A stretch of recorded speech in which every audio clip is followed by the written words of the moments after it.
أسس سمبوزيوم أسوان للنحت في عام 1996 على يد الفنان الراحل آدم حنين، ويعد هذا السمبوزيوم الأقدم في المنطقة العربية للنحت على الأحجار. يشارك فيه العديد من الفنانين والمثالين والنحاتين من مصر ومختلف دول العالم.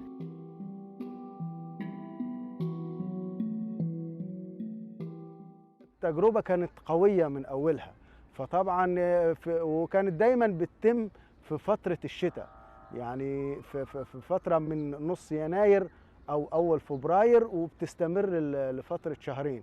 كان بيجي الفنان بيقيم هنا في أسوان، وكان بياخد يعني بيبقى ليه مطلق الحرية للتعرف على الثقافة المصرية والحضارة المصرية. بيتعمل له زي في الأول كده زي جولة في المعابد، معبد فيلة ومعبد أبو سمبل، عشان يشوف قد إيه إحنا حضارتنا قوية وقد إيه حضارتنا كبيرة ومهمة، ويتعلم منها.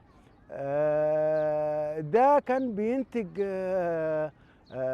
تماثيل يعني وأعمال فنية غاية في الروعة.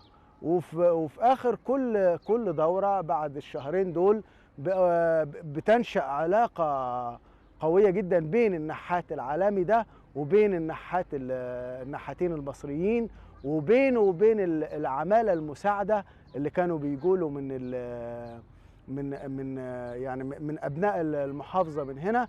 وكانت دي بتعمل زي تنويع ثقافي. دي النتيجة الأولى أو النتيجة الأهم.